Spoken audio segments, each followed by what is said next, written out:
Okay plus education में आप सभी का स्वागत है। आज हम प्रतिचित सिद्धांत के बारे में पढ़ेंगे। प्रतिचित सिद्धांत या सैंपलिंग थ्योरी, इसके बारे में जानने से पहले हम थोड़ा सा रिवाइज कर लेते हैं। हमने यूनिट फर्स्ट के अंदर जैसे पढ़ा था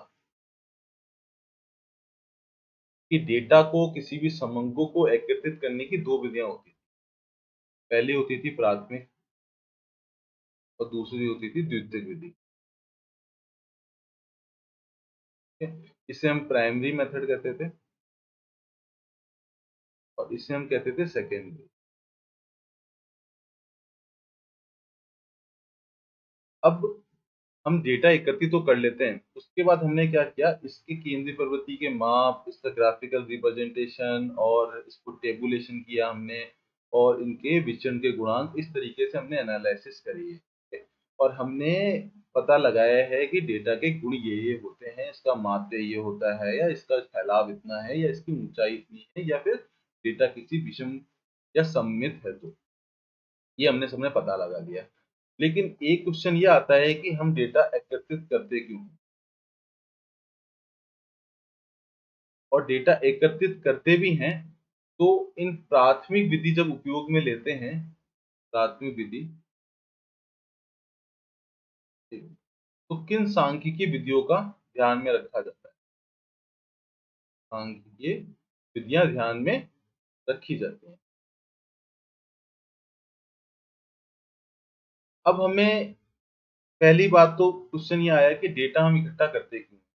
हमें क्या, हमें सबसे पहले एक उद्देश्य निर्धारित करते हैं डेटा एकत्रित करने से पहले। ठीक है, डेटा एकत्रित करने से पहले एक उद्देश्य निर्धारित किया जाता है कि भाई डेटा आखिर क्यों इकट्ठा किया जा रहा है, किस लिए इकट्ठा किया जा रहा है। मान लीजिए कि हमें क्या किसी शहर की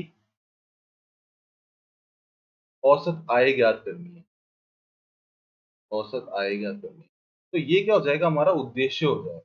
और उस पूरे शहर की औसत आय ज्ञात करने के लिए हमें एक निष्कर्ष पे पहुंचना पड़ेगा।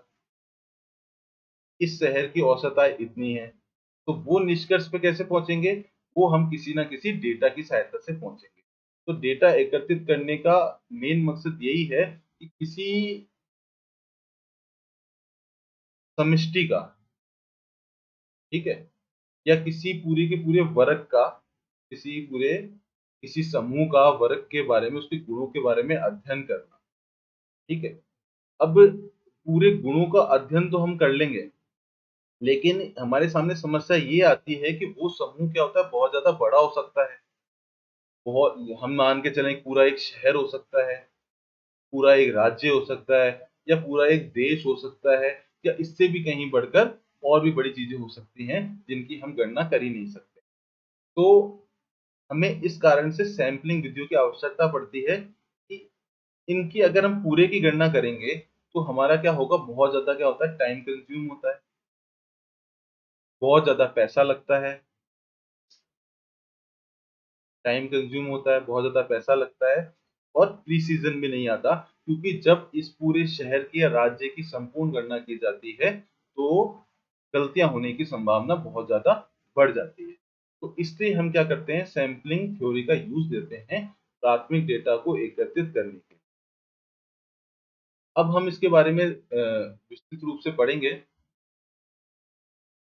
कि जैसे राष्ट्रीय आय के खातों के लिए, ठीक है, इंपोर्ट एक्सपोर्ट आगत निर्गत तालिकाओं के लिए, उत्पादन संबंधी विभिन्न सूचकांकों के लिए, ठीक है, कीमत सूचकांकों के लिए। तो इन सभी सूचकांक के लिए, इन खातों के लिए क्या होती है, हमें आंकड़ों की आवश्यकता होती है। ठीक है, आंकड़े अब मोस्ट रूप से दो रूप से एकत्रित किए जा सकते हैं। याद मैंने बताया था, अभी आपको क्या बताया, कंप्लीट एन्यूमरेशन या पूर्ण गणना कर ली जाए, जिसे हम जनगणना भी कहते हैं, पूर्ण गणना। ठीक है, दो तरीके हमारे पास रहते हैं, या तो पूर्ण गणना कर लो, ठीक है, और दूसरा मेथड क्या रहता है, या इस जो भी हमारा समूह है,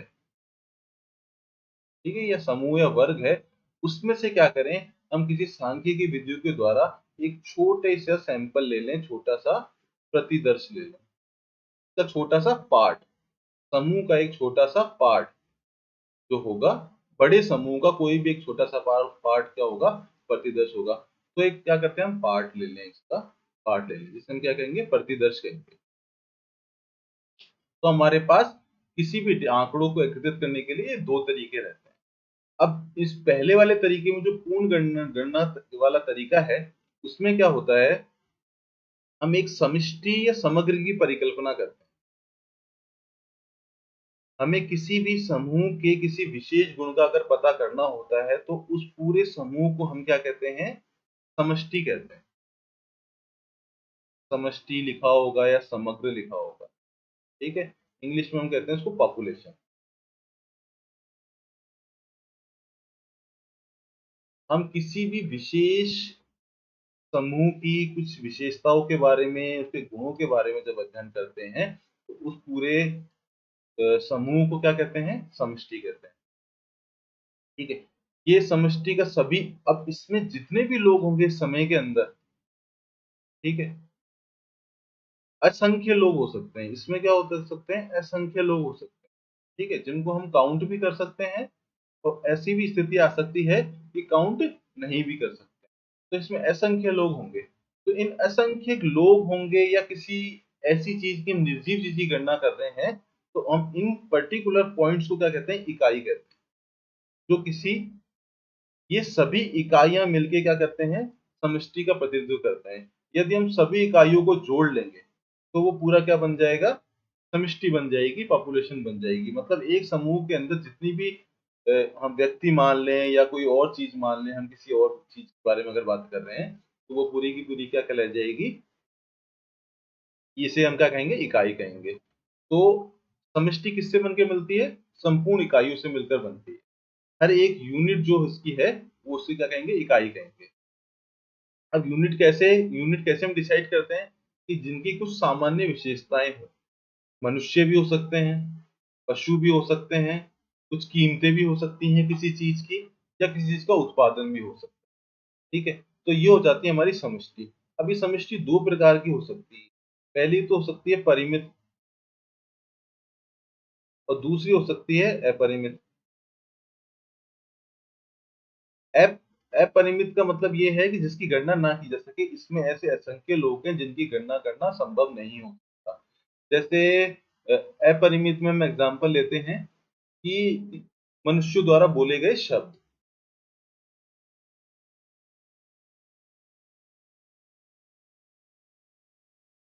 तो इनकी क्या है, गणना नहीं की जा सकती कि संपूर्ण मनुष्य द्वारा कितने शब्द बोले गए हैं।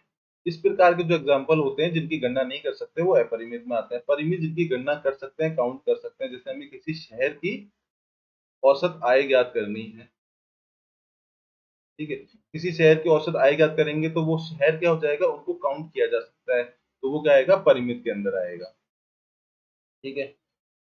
अब हम क्या करें, यदि हम इस पूरे परिमित या अपरिमित, अपरिमित में तो गणना की नहीं जा सकती, तो इसके लिए तो हमें क्या आवश्यकता पड़ेगी, प्रतिदर्श सैंपल की आवश्यकता पड़ेगी ही पड़ेगी। एक ऐसी स्थिति भी आती है। लेकिन परिमित परिमित में कभी कभार क्या होता है, कि हमें कंप्लीट एम्यूलेशन करना ही पड़ता है। हम सैंपलिंग यूज में नहीं ले सकते हैं। कई ऐसे केस आते हैं। जैसे इसमें एक प्रमुख केस अपन लेते हैं, कि हमें जो हमारे दिवाली पे पटाखे होते हैं, क्रैकर्स होते हैं, उनकी गुणवत्ता की जांच करनी है। तो गुणवत्ता की जांच कैसे हो सकती है, कि हम उनको क्या जलाकर देखें, ठीक है। तो हम क्या कर सकते हैं, उस स्थिति में क्या हो सकता है, कि परिमित, उसकी पूर्ण गणना हो ही नहीं सकती है। अगर हम पूर्ण गणना करेंगे, उसकी एक एक पटाखे को जला के देखेंगे, तो हमारे पास कुछ बचेगा भी नहीं। तो ऐसी स्थिति में हमें क्या होती है, प्रतिदर्श की आवश्यकता होती है। और दूसरा कारण जो मैंने आपको बताया ही था, कि समय बचाने के लिए और पैसा बचाने के लिए भी प्रतिदर्श की आवश्यकता होती है। तो हम देखते हैं कि यहाँ पर, कि इकाइयों से प्राप्त सूचना पर आधारित होती है, ठीक है। तो इसे पूर्ण गणना विधि, कंप्लीट एनुमरेशन कहते हैं, सेंसस मेथड कहते हैं, यदि हमने पूरी की पूरी जनगणना कर ली है। प्रतिदेशन सर्वे किसे कहा जाता है, जब हम समष्टि के किसी भाग अनुभाग का संग्रह को प्रतिदर्श सैंपल कहा जाता है। जैसे मान लीजिए, ये हमारी एक पॉपुलेशन हो गई, जिसे हम समष्टि कहेंगे, इसमें क्या बहुत सारी असंख्य इकाइयां हैं। ठीक है, ये क्या है, समष्टि है। अब हमें किसी विशेषता के बारे में, इस समष्टि की किसी विशेषता के बारे में हमें क्या कुछ पता करना है। तो हम क्या करेंगे, इसमें से एक क्या ले लेंगे, प्रतिदर्श ले लेंगे। प्रतिदर्श क्या होगा, इसका ही एक भाग होगा। ठीक है, किसका भाग होगा, समष्टि का। तो हम इसे कहते हैं प्रतिदर्श। अब ये प्रतिदर्श इससे रिलेटेड ही होगा। इससे रिलेटेड कहने का मतलब ये है कि जैसे मान लीजिए कि हम यहाँ पर विशेषता की गणना कर रहे हैं औसत आय की। तो जो जो हमारा प्रतिदर्श दिया जाएगा वो भी औसत आय से ही रिलेटेड ही लिया जाएगा। ठीक है, तो समष्टि के कुछ विशेष लक्षणों के बारे में सूचना प्राप्त करने के लिए सदैव जनगणना का सहारा लेने की जरूरत नहीं पड़ती है। उपयुक्त प्रतिदर्श के अध्ययन से हम संतोषजनक निष्कर्ष पा सकते हैं। प्रतिदर्श प्राप्ति की प्रक्रिया को क्या कहते हैं, प्रतिदर्श सर्वेक्षण कहते हैं, सैंपल सर्वे कहते हैं। अब इसमें क्या है, हम समझ चुके कि हमारा समष्टि क्या है, कि जिसके ऐसा समूह जिसके बारे में हमें किसी विशेषता के बारे में पता लगाना होता है, उस पूरे समूह को क्या कहते हैं, समष्टि कहते हैं। उससे रिलेटेड जो भी लोग हैं, अगर इस समष्टि में से हम कुछ भाग निकाल लें, ठीक है, इसके लिए आगे के अध्ययन के लिए इसका एक छोटा सा भाग, उसको हम क्या कहते हैं, प्रतिदर्श कहते हैं। अब इससे रिलेटेड क्या कुछ परिभाषाएं हैं, तो हमें पूरी सैंपलिंग थ्योरी, इस प्रतिदर्श सिद्धांत समझने के लिए इन परिभाषाओं की आवश्यकता पड़ेगी। तो हम पहले वो समझ लेते हैं कि समष्टि में आपको बता ही चुका हूं कि अनुसंधान क्षेत्र की सभी इकाइयों का जो समुदाय होता है पूरा का पूरा, वो क्या कहलाता है, समष्टि कहलाता है। अब इस समष्टि का कोई एक छोटा सा अनुभाग होगा, वो क्या कहलाएगा, प्रतिदर्श कहलाएगा।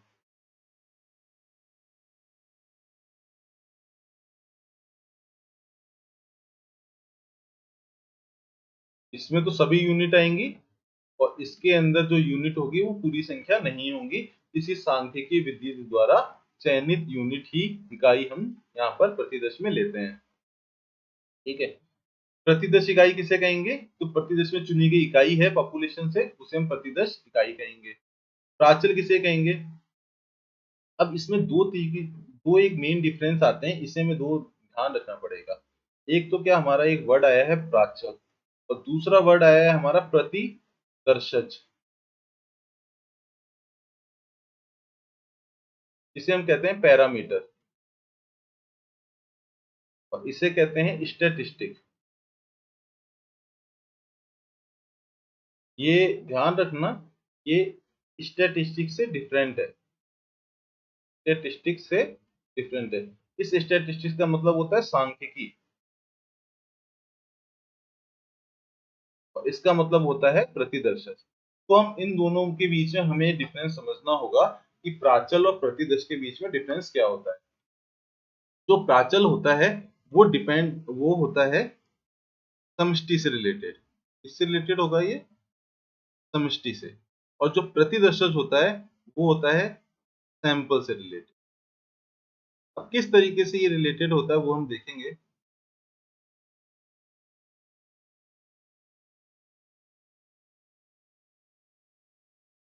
अब हम देखते हैं कि हमारी समष्टि है, तो हम किसी समष्टि का अध्ययन क्यों करते हैं, उसकी किसी विशेषता या गुण के बारे में पता लगाने के लिए। जैसे हम मान लीजिए किसी देश की औसत आय पता लगा रहे हैं, तो हमने इस समष्टि से अगर औसत आय की गणना करी है, समष्टि से औसत आय की गणना कैसे करेंगे, समष्टि प्रत्येक इकाई के पास जाकर उसकी आय पूछेंगे, ठीक है, और उसकी औसत आय टोटल ओवरऑल कैलकुलेट करेंगे। तो इस समष्टि से क्या निकल के आएगा, एक औसत आय निकल के आएगी। यदि हम कोई गणना पूरी समष्टि पे करते हैं तो हम उसे क्या कहते हैं, प्राचल कहते हैं। ठीक है, और कोई गणना पूरे प्रतिदर्श पे करते हैं, ठीक है, प्रतिदर्श वो भाग होगा जो कहां से लिया गया, समष्टि से लिया गया है। और किसी भी इसके गुण की गणना जैसे आय निकालनी है वो हम प्रतिदर्श से निकालते हैं, तो हम उसे कहते हैं प्रतिदर्शज कहते हैं। ये इसमें मेन डिफरेंस है। जैसे मान लीजिए कि हमने औसत आय, माध्य आय निकाली, माध्य आय निकाली है। यदि हम किससे, समष्टि से निकालेंगे माध्य आय, तो हम उसे कैसे लिखते हैं, म्यू से लिखते हैं। ठीक है, और हम माध्य आय यदि प्रतिदर्श से निकालेंगे तो हम उसे क्या लिखते हैं, x बार लिखते हैं। ये यहाँ पर सेंट्रल टेंडेंसी के अंदर जब हमने पढ़ा था केंद्रीय प्रवृत्ति के माप हम पढ़ चुके हैं। ठीक है, तो ये मेन डिफरेंस होता है। इसी प्रकार हम जब मानक विचलन आपने निकाला था, मानक विचलन जब हम समष्टि से निकालते हैं तो हम उसे डिनोट करते हैं सिग्मा से। ठीक है, जब समष्टि से निकालेंगे, और जब प्रतिदर्श से निकालेंगे तो हम उसे डिनोट करते हैं एस से। और उसके निकालने के फॉर्मूले जो सूत्र थे वो भी अलग अलग हो जाते हैं। कि जब मानक विचलन हम समष्टि से निकालते हैं तो हम कैसी क्या फॉर्मूला हम यूज में लेते हैं, 1 का n समेशन एक्स आई माइनस एक्स बार का स्क्वायर। ठीक है, ये किससे निकालेंगे, समष्टि से निकालेंगे जब। और जब हम प्रतिदर्श से निकालेंगे तो हम क्या फॉर्मूला यूज में लेते हैं, आप पीछे यूनिट फर्स्ट के नोट देखेंगे तो आपको ये चीज मिल जाएगी वहां पर, एक्स आई माइनस के एक्स बार का स्क्वायर। ठीक है, तो यहाँ पर n-1 कर देते हैं जब हम प्रतिदर्श से निकालते हैं। तो मेन डिफरेंस यही है समष्टि और प्रतिदर्श के अंदर, जब किसी गुण का या विशेषताओं का पता पूरी समष्टि पे किया जाता है तो उसे हम कहते हैं प्राचल या पैरामीटर। और जब जब किसी विशेषता का पता प्रतिदर्श पे किया जाता है, इसपे सॉरी प्रतिदर्श पे, तो हम उसे कहते हैं स्टैटिस्टिक या प्रतिदर्शज कहते हैं। अब हमारा आता है नमूनाकरण फ्रेम। ठीक है, तो नमूनाकरण फ्रेम या सैम्पलिंग फ्रेम क्या होता है कि हमारे पास क्या है कि इकाइयां होती हैं, पूरे पॉपुलेशन की इकाइयां हैं ये सारी की सारी। अब हमने इसमें से एक सैंपल ले लिया, छोटा सा प्रतिदर्श ले लिया। अब इस प्रतिदर्श की इकाइयों को, ठीक है, हम एक फ्रेम में जचाते हैं जिससे इसका अध्ययन किया जा सके। एक फ्रेम में जचाने का मतलब है किसी भी फ्रेम चाहे असेंडिंग ऑर्डर हो, मतलब किसी भी विशेषता के अनुरूप उसको जचाया जा सके, उसको रखा जा सके, तो वो हो जाता है नमूनाकरण फ्रेम या सैंपलिंग फ्रेम हो जाता है।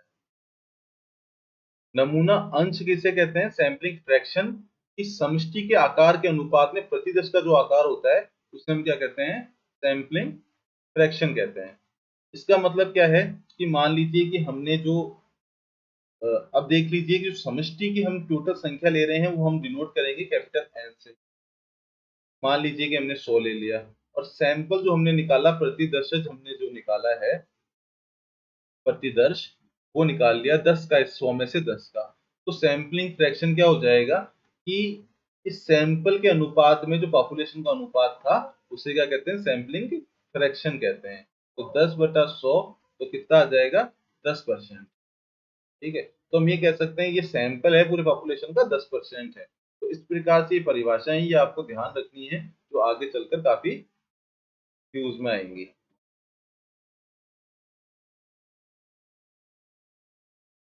अब प्रतिचयन का उद्देश्य ये मैं आपको दो बता ही चुका हूं कि एक तो क्या होता है कि हमें कि कम समय में और कम खर्च करके, ठीक है, समष्टि के प्राचल के बारे में विभिन्न सांख्यिकी विधियों का प्रयोग करके अनुमान लगाते हैं। ठीक है, जैसे क्या करते हैं, परिकल्पना परीक्षण करते हैं या फिर विश्वास अंतराल निकालते हैं। परिकल्पना परीक्षण को कहते हैं हाइपोथेसिस टेस्टिंग, और विश्वास अंतराल को कहते हैं कॉन्फिडेंस इंटरवल। ठीक है, तो मेन उद्देश्य तो ये रहता है कि हमारे पास क्या हो, कम पैसा खर्च हो, कम समय लगे, मेन उद्देश्य है।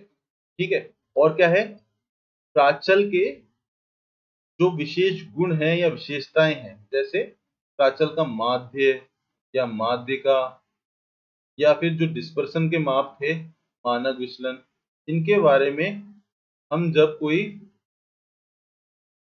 पता लगाते हैं, ठीक है, तो सांख्यिकी प्राचलों का अनुमान लगाना कहलाता है ये। अनुमान ये सांख्यिकी किससे, परिकल्पना परीक्षण से, हाइपोथेसिस टेस्टिंग से, कॉन्फिडेंस इंटरवल से करते हैं। और दूसरा क्या रहता है हमारा कि उसके बारे में निष्कर्ष पूरा निकालना।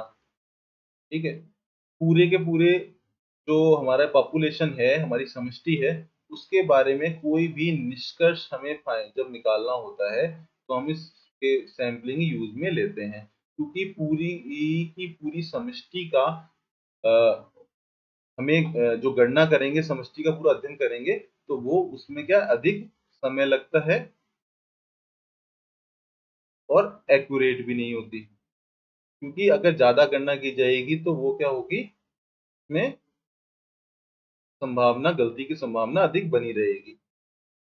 तो मेनली किसी भी प्राचल के अनुमान के साथ जो समष्टि के अभिलक्षणों का निष्कर्ष निकालते हैं, तो वो किसके द्वारा किया जाता है, प्रतिचयन के सिद्धांत के द्वारा किया जाता है। तो इनके बारे में हम शुरू से ही पढ़ चुके हैं, आगे चलते हैं हम। प्रतिचयन के प्रकार। अब जो प्रतिचयन होता है मुख्य दो प्रकार का होता है, या तो यादृच्छिक प्रतिचयन होगा या होगा गैर यादृच्छिक प्रतिचयन। अब इसका नाम ही जैसे लिखा है, रैंडम सैंपलिंग या प्रोबेबिलिटी सैंपलिंग। रैंडम या प्रोबेबिलिटी, प्रोबेबिलिटी मतलब संभावना, ठीक है। रैंडम यादृच्छिक,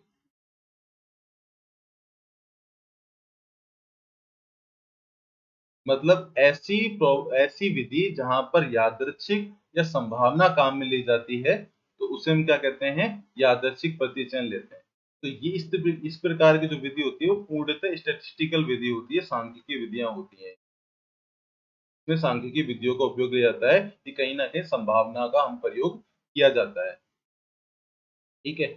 और दूसरी गैर यादृच्छिक पद्धति होती है, तो गैर यादृच्छिक में क्या करते हैं कि संभावना काम में, प्रोबेबिलिटी काम में नहीं ली जा सकती, ठीक है। ये कौन कौन से प्रकार की होती है, हम देखते हैं कि रैंडम जो होती है वो होती है सरल यादृच्छिक प्रतिचयन, सिंपल रैंडम सैंपलिंग, स्तृत प्रतिचयन, स्ट्रेटिफाइड सैंपलिंग, क्रमबद्ध प्रतिचयन, सिस्टमैटिक, गुच्छ प्रतिचयन, cluster sampling, two stage sampling द्विचरण प्रतिचयन, बहुचरण प्रतिचयन मतलब मल्टी स्टेज सैंपलिंग। ये सारे के सारे किसके पार्ट हैं, यादृच्छिक प्रतिचयन के प्रकार हैं। लेकिन जो संगणक के सिलेबस में है वो ये चार ही मुख्य रूप से काम में लिए गए हैं, सरल यादृच्छिक प्रतिचयन, स्तृत प्रतिचयन, क्रमबद्ध प्रतिचयन और गुच्छ प्रतिचयन।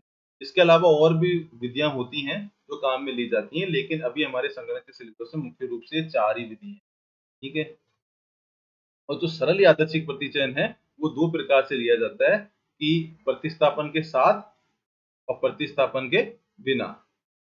ये विद रिप्लेसमेंट WR और विदाउट रिप्लेसमेंट WOR। ये इस तरीके से हम देख सकते हैं कि जो रैंडम प्रतिचयन की विधियां हैं वो ये चार प्रकार की होती हैं। और जो नॉन रैंडम गैर यादृच्छिक प्रतिचयन की विधियां हैं वो कौन कौन सी होती हैं, स्व विवेक, खुद के निर्णय के आधार पर ले लेते हैं, उसे स्व विवेक हो गई। सुविधाजनक, कन्वीनियंस के आधार पर जो हमारे कन्वीनियंट पड़ता है उसे ले लेते हैं। या कोटा सैंपलिंग, या ये विशेष रूप से किसी क्षेत्र को या किसी समूह को कोटा निस्तारित करके जो हम सैंपलिंग विधि काम में लेते हैं, तो उसे कोटा सैंपलिंग कहते हैं। तो हम हमारे सिलेबस के अंदर ये चार और ये तीन है संगणक के सिलेबस में, इसके बारे में आगे पढ़ेंगे। तो हम पहले ये देखते हैं कि हमारा यादृच्छिक प्रतिचयन के बारे में।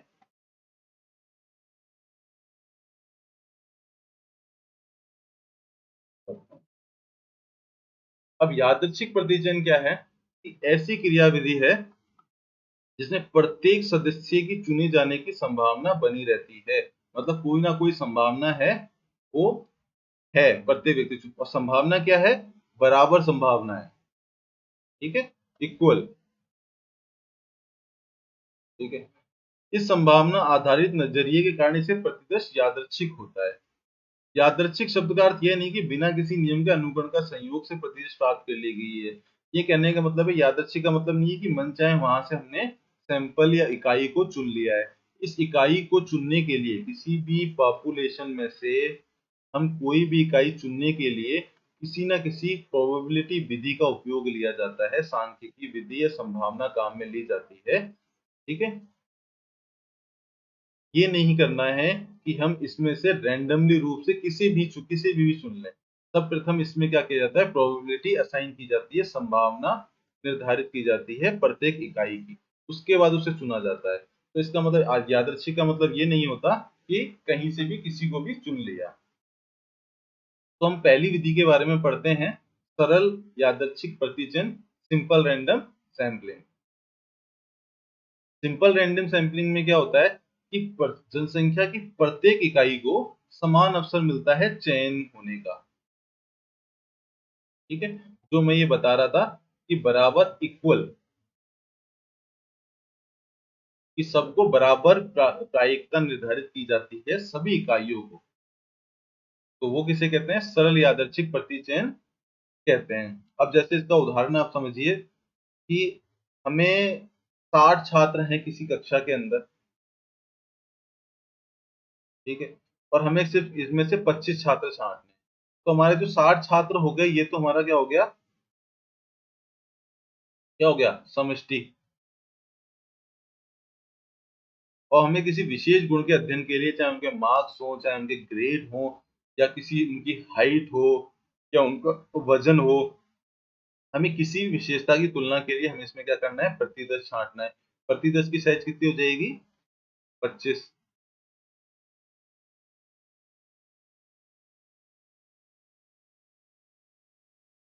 प्रतिदर्श, ठीक है, प्रतिदर्श की साइज 25 हो गई। अब 60 व्यक्ति हैं, तो प्रत्येक की चुनी जाने की संभावना कितनी है? 1/60। तो इस प्रकार का जो चयन हम करते हैं वो सरल यादृच्छिक चयन में होता है, कि सबकी चुने जाने की संभावना बराबर रहती है। तो इसमें दो विधियां काम में ली जाती हैं। एक तो काम में ली जाती है लॉटरी विधि। फर्स्ट विधि तो ये है कि लॉटरी विधि काम में ली जाती है। दूसरी विधि काम में ली जाती है यादृच्छिक नंबर द्वारा। यादृच्छिक नंबर, लॉटरी विधि में क्या होता है कि हम क्या करते हैं कि सभी व्यक्तियों की इकाइयों को एक कागज के टुकड़े में रूप में लिखते हैं। और एक कागज का टुकड़ा क्या होता है? समान होते हैं ये सबके लिए, और उसमें एक उस व्यक्ति का नंबर डाल देते हैं, एक विशेष संख्या सौंप देते हैं, कोई सी भी। मान लीजिए कि हम काउंटिंग नंबर बोल लेते हैं, जैसे हमारी क्लास में माने में 60 बच्चे थे, तो हम क्या करेंगे? 60 पर्चियां बनाएंगे, और 60 पर्चियों को क्या करेंगे? उसमें एक विशेष नंबर दे देंगे।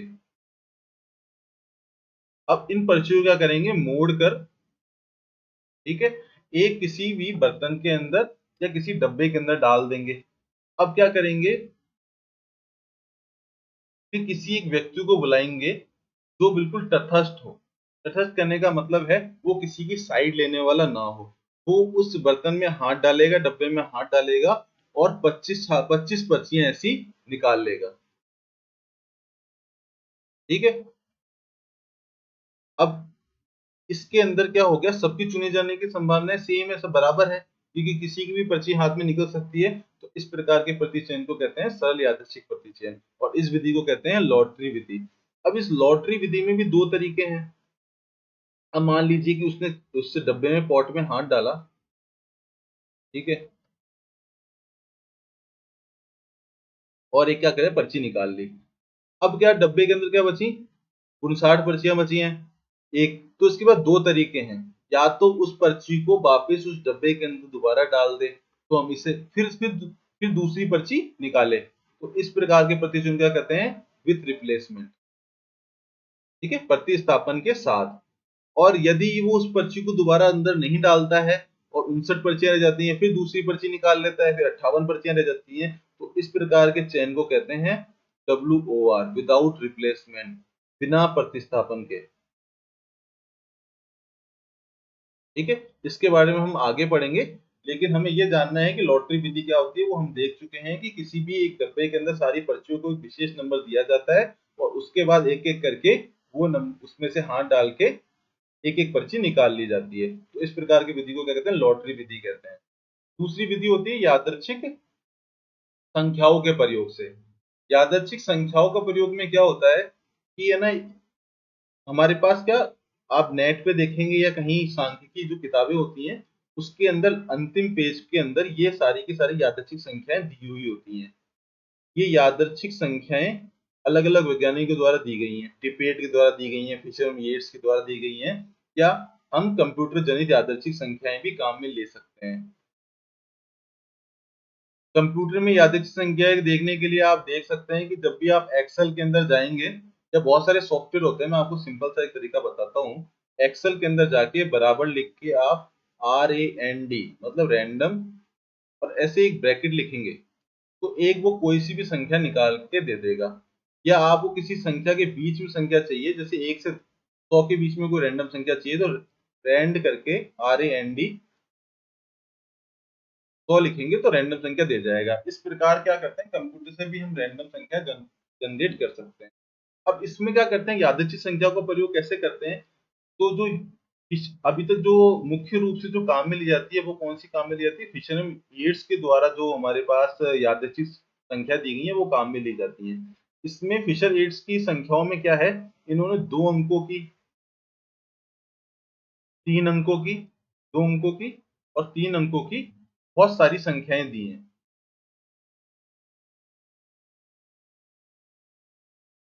हमें ये देखना पड़ता है कि जैसे मान लीजिए कि हमारी कक्षा में 60 व्यक्ति थे और हमें 25 का चयन करना है टोटल। तो हम सबसे पहले कौन सी टेबल देखते हैं, इसमें 2 अंकों वाली टेबल देखते हैं, क्योंकि 60 क्या है, 2 अंकों की संख्या है।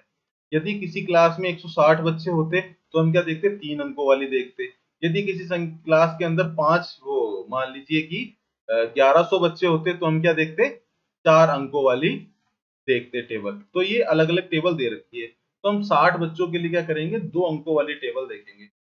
2 अंकों वाली टेबल के अंदर हम हमें सबसे पहले क्या करना पड़ेगा, 2 अंकों वाली टेबल के अंदर कि जो 60 से छोटी संख्या होती है, ठीक है, उसको सिलेक्ट कर लेंगे। मान लीजिए कि पहली संख्या थी 72, दूसरी संख्या है 84, तीसरी संख्या है 39।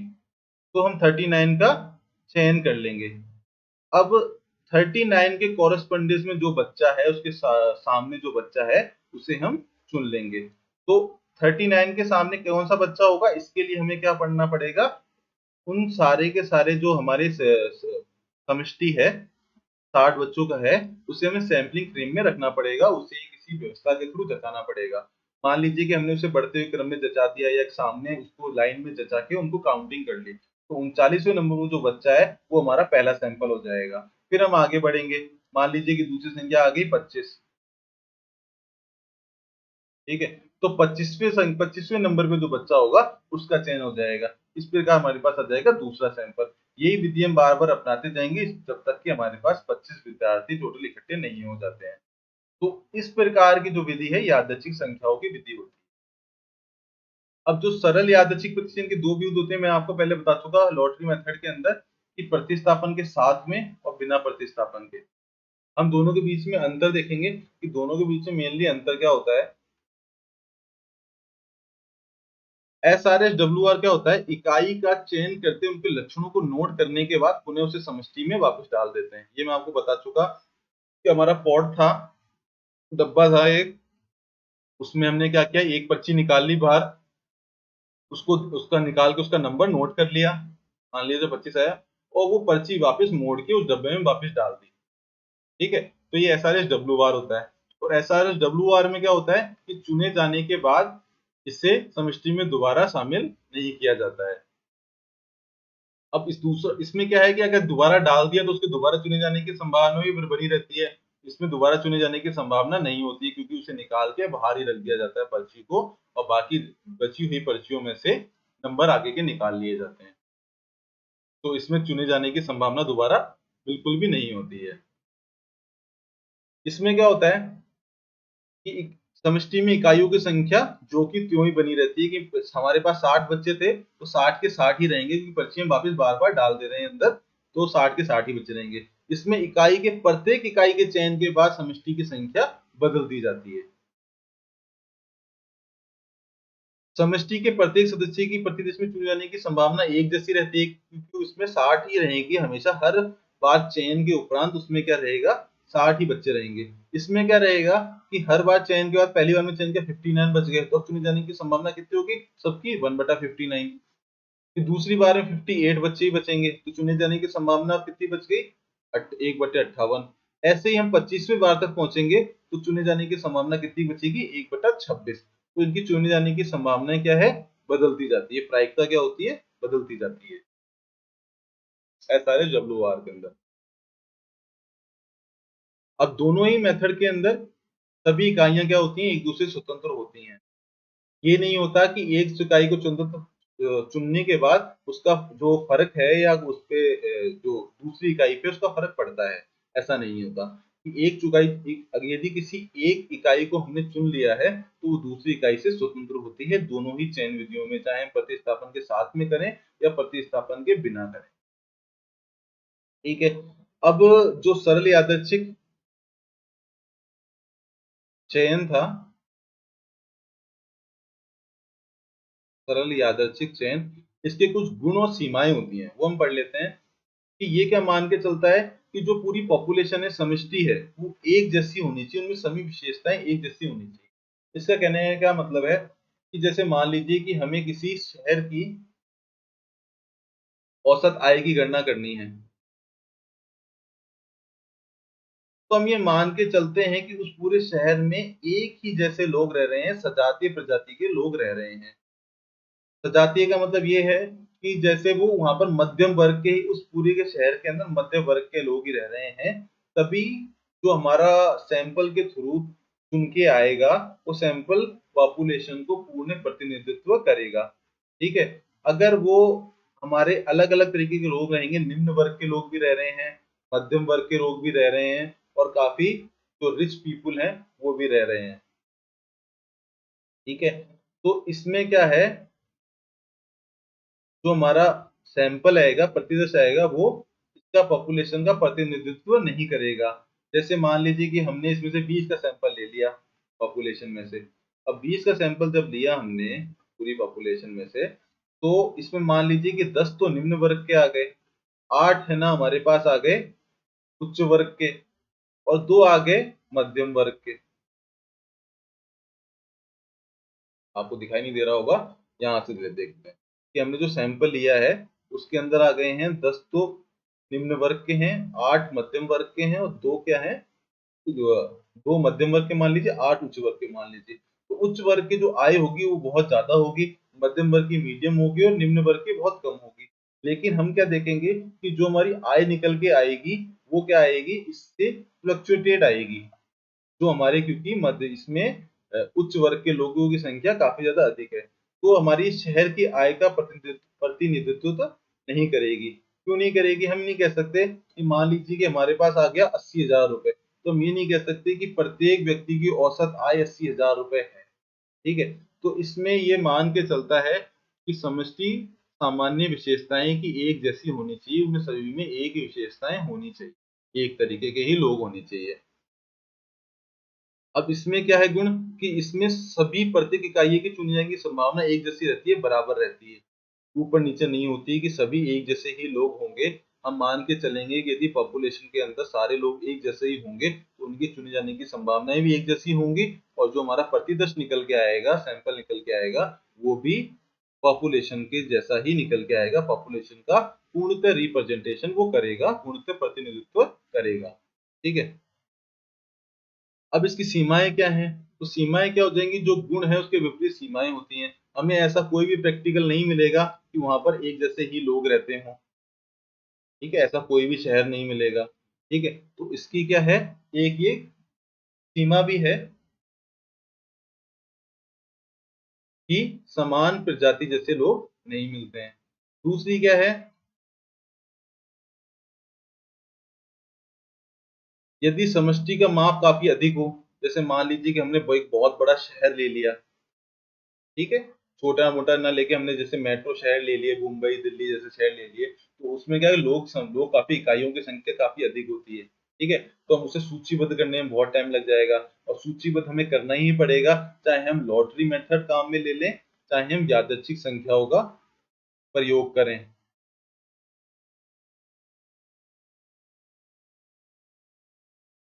ठीक है, चाहे हम दोनों में से कोई भी विधि लें, हमें सूचीबद्ध करना ही पड़ेगा।